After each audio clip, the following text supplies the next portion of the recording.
Time is 6 p.m. The Council City of Denison now convenes into regular session. Tonight's invocation will be given by Mayor Pro Tem Matt. Let's pray.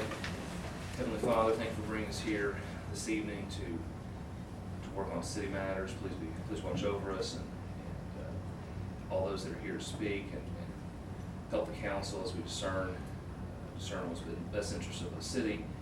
And Heavenly Father, please be with those in our armed forces, both here and abroad. In your name we pray. Amen. I pledge allegiance to the flag of the United States of America and to the republic for which it stands, one nation under God, indivisible, with liberty and justice for all. Agenda item number 2, consent agenda. Mayor, move to approve the consent agenda. Second. We have a motion from Councilman Beck, second from Councilman Orgott. All in favor by saying aye. Aye. Opposed, like sign. Motion carries. Agenda item number 3, public hearings. 3A, unsafe structures. Ms. Ford.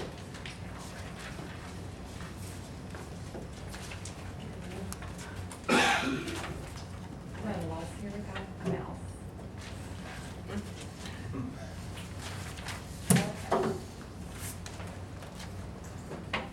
First structure up is 521 East Sears. On May 22nd, 2015, Tanya Bailey, the owner of 521 East Sears, was given notice of violation to repair or demolish the structure. The owner has failed to comply with the notice. This structure is unsafe and a potential fire hazard. There we go. Okay. In this slide this shows where some of the foundation issues are. The siding is off, goes all the way, opens up into the house. This is the actual bathroom. I believe we have some floor joist damage here.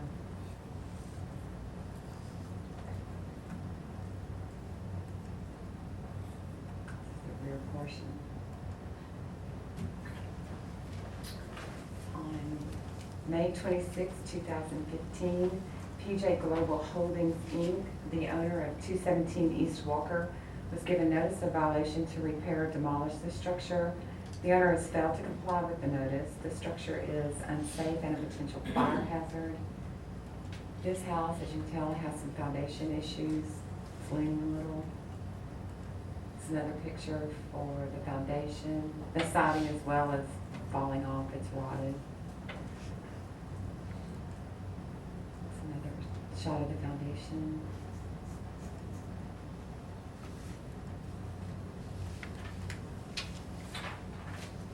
On May 26, 2015, Michael Lee Reeves, the owner of 1303 South Scullin, was given notice of the violation to repair or demolish the structure. The owner has failed to comply with the notice. The structure is unsafe and a potential fire hazard. This house has some obvious damage to the roof. It has some foundation issues. It was open, so it was an attractive nuisance. The porch covers, both of the porches, look like they're about to fall off. This foundation, and that was it. And 326 West Morgan is the house that was tabled last time to give the owner an opportunity to come and present tonight to try to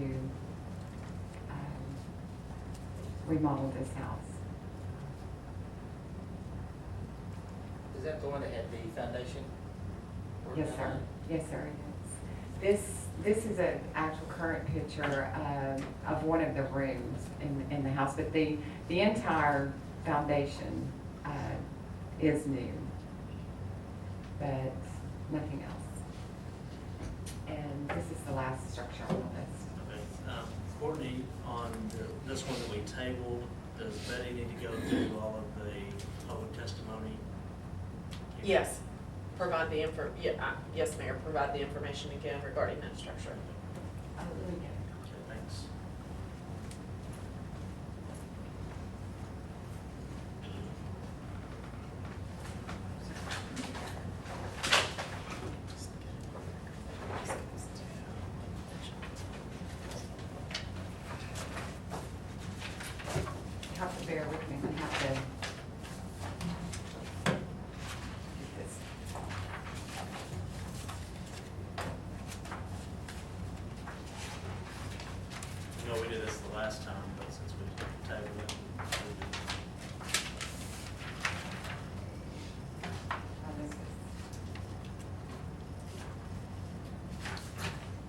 on April the 29th of 2015, the property owners Jeanette Paris, Marcus Harris, looks like Matthew Nelson,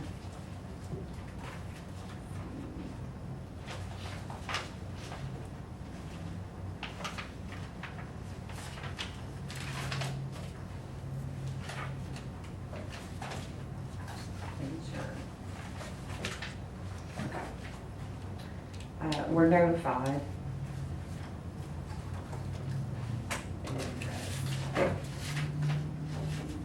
They were given notice of the violation to repair or demolish the structure. The owner has failed to comply with this notice. The structure is unsafe and a potential fire hazard. I don't have the picture still up there. I don't know if I can go back. No. This structure still is completely gutted on the inside. There, that particular picture there, you can see that the west wall of that is about to fall off. It's not attached to anything. It would need complete rewire, plumbing, heating and air. A record of the violations, notices, and unsafe conditions of the property are on file in the building department. I'm asking the council to declare the structure as an unsafe structure and order removal of the structure within 10 days after notice of council's decision. This is a public hearing. Is there anyone here wishing to speak to any of these properties? I know that we have a couple here. I'll start with Tanya Bailey. I'm going to be speaking to 521 Cedars. Yes. All right, name and address, please, for the record. Tanya Bailey, 1600 Lakeview Drive, Denison, Texas, 75020. I initially bought this property to try to redo it and make it a rental property, and I actually received the, in May. So since then, we got the dumpster, we ordered it on July 6th, but it didn't get placed until the 24th. So we cleaned it out that weekend, and we actually got approved for the builder's permit today. I got the call from the contractor that got approved. I just have to come up and pay for it tomorrow. And then we were gonna start working on it this week or first of next week. Okay. So you already pulled the permit? Yes, we got approved today. I got the call today. I just have not paid for it because it was late this afternoon when I got the call. So typically, what we do in this is we give you 10 days to pull a permit, 6 months to complete the work in its entirety. Okay. So what I would ask that you do is make sure you know what you're getting yourself into as far as the total scope and the cost. Because what we don't want to do is you get 3 or 4 months in, and you think you've got it to a place that's good, and the building inspector says, well, no, you have to do this to the electrical and this to the plumbing. You need to know all that going in so that you can make an informed decision to make sure it's a project you want to invest those dollars in. Okay. So that's typically what we do. Betty, do you have any comments on this particular structure? No. The 521 Sears, salvageable. She puts the time and effort and finances in it. Any other questions, Ms. Bailey? Thank you. So again, we'll take action in a minute, but I would highly encourage you to come down and visit with her and make sure you're on the same page. Yes, sir. Okay. Thank you. Thank you. Mike Reeves.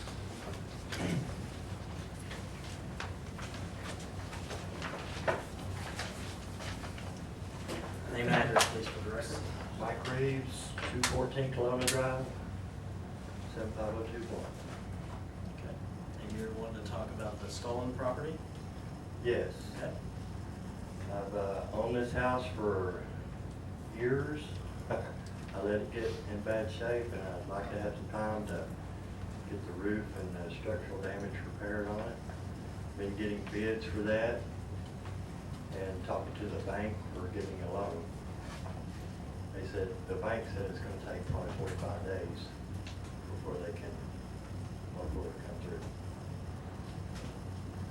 So why, I mean, I I guess, you know, we've sent notices in the past. Why are we waiting till the last minute before it gets to the council to take action here? Well, there was a notice put on the house, and as soon as I saw that, I came by and talked to the inspectors over here, and I've been getting bids. Okay. So I will tell you just the same thing that I told Ms. Bailey there.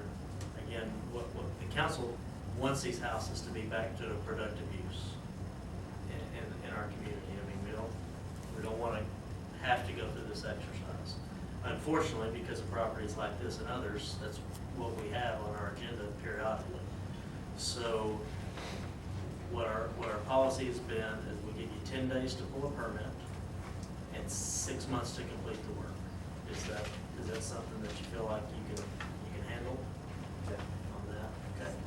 And like I told Ms. Bailey as well, we really want to make sure that you understand from the chief building official what you're getting yourself into to get it to a point that she can release it from the list. So just don't want you to think that you can do it for X amount and it ends up being a lot more than that, and then you wasted the first part. So any questions? Okay, thank you. I think we have one more. Miss Jeanette Harris. Harris, please come forward.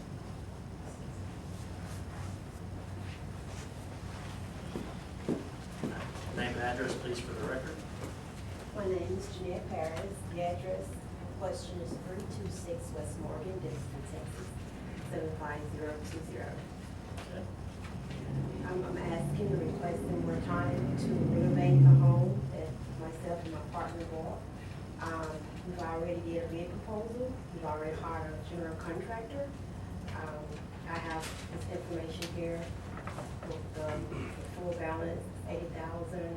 We have the floor plan already designed and ready to go. We just need to have more time to finish. Okay. So I'm gonna go through the same spiel that I did with the other two, just for the record. So what we do is we give you 10 days to pull a permit. Have you pulled the permit yet? I know you did the foundational work. We've done the foundation work. We've paid our contractor. We just don't know why he haven't proceeded with the permit. And the only thing I can do is either fire him or go ahead and go in front of him and file a permit myself. I just don't know what the delay is. Okay. That I don't know.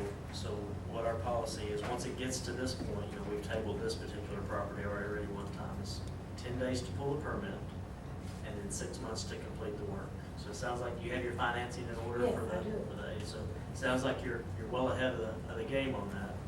Again, would encourage you to make sure that you've spoken with the chief building official and or your contractor to know the full scope of what's required to bring that property back up to minimum property standards. So, any questions for Ms. Paris? Okay, thank you. Thank you, sir. So council, what we have out of the four is we have, I guess, potentially 3 requests. The only one that's not requested is 217 East Walker. So we'll need any other discussion? Okay, so we'll need a motion.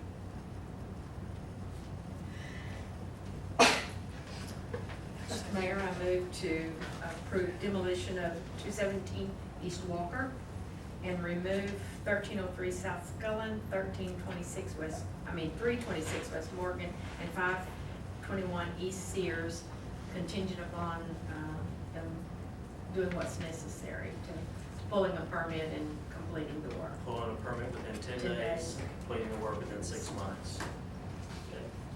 Okay. Mayor, may I interject on something? I think in the past, we've generally left these on the list and then left it at the staff's discretion to pull it off. So they actually didn't come off the list, they still stayed on it and we okayed the demo, but the staff had the discretion. That's correct. Usually, or what you've done in the past, is you go ahead and determine all of these structures dangerous structures.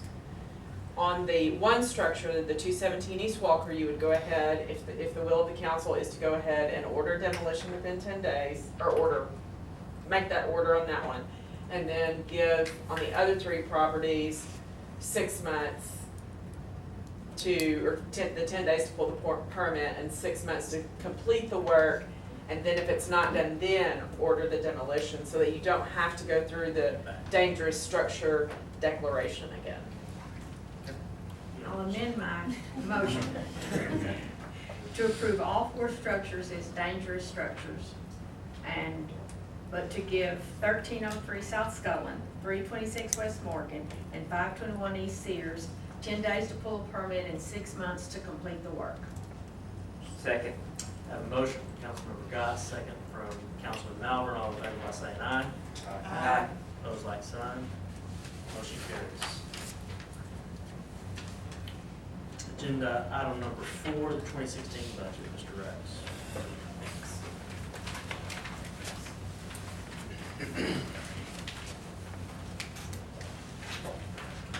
Thank you, Mayor and Council. I'm excited to be back before you for the budget discussions. As we've updated you last at the July 20th meeting, we're here to update you on our progress again tonight. Just wanted to touch on a couple of things as far as things that have changed since July 20th. First is that actually the morning after the last council meeting, we received the certified values from the appraisal district, and so we were able to then sort of lock in our property tax revenue and firm up those.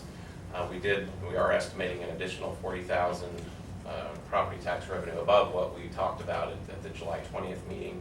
Overall, I think our property tax revenue is going up about $305,000 over last year.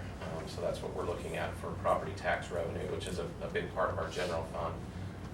The storm cleanup and impacts over the last couple of months, of course, we've had some storms, and we're expensing a lot to clean up from those storms. We're also working with FEMA to clean up from those storms and submit for projects for public assistance through FEMA. So we've gone ahead and done our best to project out those expenses and also the revenue that we might anticipate coming in from FEMA to help us with those projects, both in this fiscal year, projecting out, and then also for next fiscal year, projecting out as well. So we've included those into the budget estimates, and that's information that's in there as well. We are at this point ready to make a recommendation for a pay for performance or a salary increase for our employees. And what we've plugged in is a 2% increase allocated for the full fiscal year.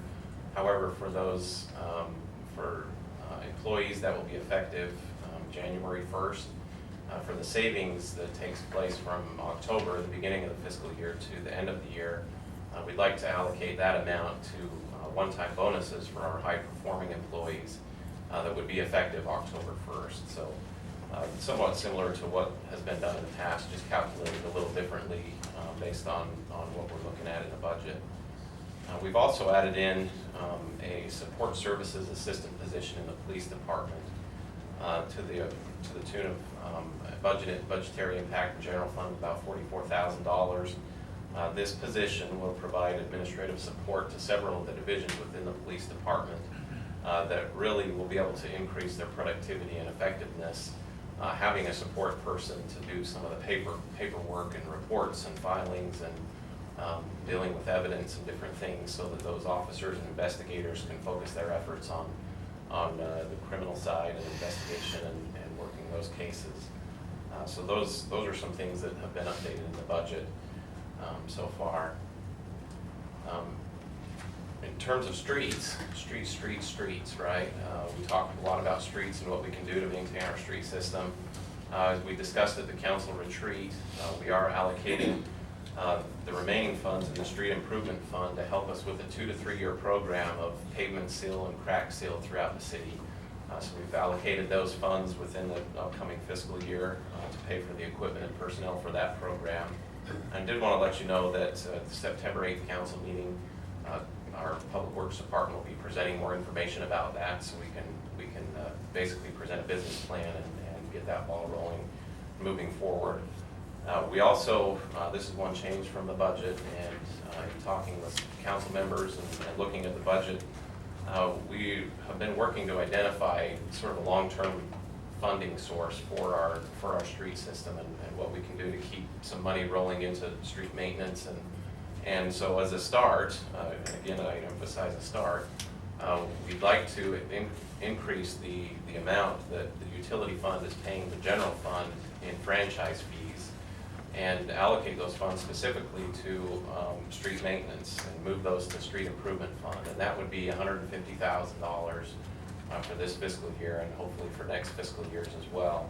A lot of communities base their street funds on franchise fees because utilities that offer services in the city, water, sewer, electric, gas, and others, pay a franchise fee for using the city's streets and right-of-way. And so there's sort of a link between maintaining streets and that franchise fee. And so we'd like to divert some of that franchise fee over to the street improvement fund to help fund a program. Again, it gets us a start. It's a good first step forward to getting some funding going. While we're doing the pavement management program over the next 2 to 3 years, we'll allow that money to accumulate, and at the end of that program, have a good chunk of money that we can put into pavement rehabilitation or whatever priorities the council determines for a street program. So that's kind of what we're looking at streetwise. In terms of the numbers, looking at general fund, this shows our projected revenues and expenses for the current fiscal year 2015, and then also for 2016 what we're proposing budget-wise. And I'll point out the street improvement fund amount that we're showing $150,000 moving out of general fund to our street improvement fund. And we've also again accounted for anticipated expenses and revenues for our storm cleanup and FEMA public assistance. And our net, under the proposed budget, our net balance to the positive of about $222,000. A good portion of that is anticipated from FEMA that will be returned to the fund balance to get us up to our 73 days of reserve. So we've targeted that and feel good about getting in that direction for the next fiscal year.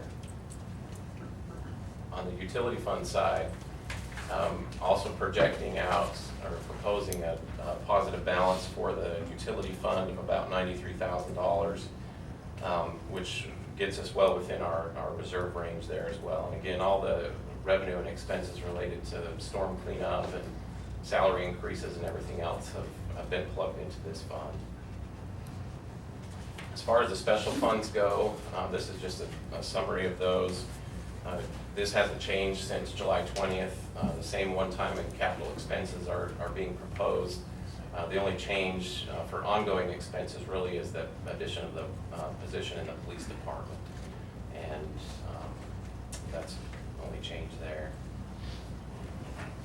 I'll point out the rest of the budget process and some dates here. With one exception and change here, our proposed tax rate being published in the newspaper, that was going to be August 2nd. We are still waiting for some information back from the appraisal district on some of our tax increment financing zones, and until we get that information, we can't publish it yet. So that's been bumped to this week. We expect to get that published and move forward. We will give another update on August 17th, and then we will have three meetings in September regarding the budget. So that September 14th date is a new date, a new meeting date, a special meeting date that will act on the adoption of the fiscal year 16 budget. And with that, I can respond to any questions you have. Also, Chief Birch is here. If there's any questions about the police department position, he can respond to those as well. Discussion from council. So Judd, or maybe Chief, on civil service, when you do the one-time bonuses, are you able to do that for civil service? No? No, that'll just be for non-civil service position.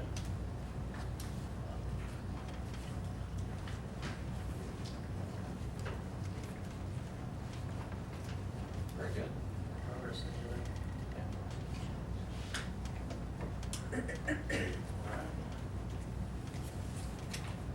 Thank you. Council will now go into executive session pursuant to Chapter 551 of the Texas Government Code to talk about contemplated litigation with our city attorney. We'll also talk about potential purchase lease of municipal facilities regarding real estate. And lastly, to talk about financial information received, business prospects, in section 551.087. Thanks, Governor. Courtney, I get it good? Get it good? It's bad grammar. I think you're okay. We're good. Mr. Mayor? 6:25.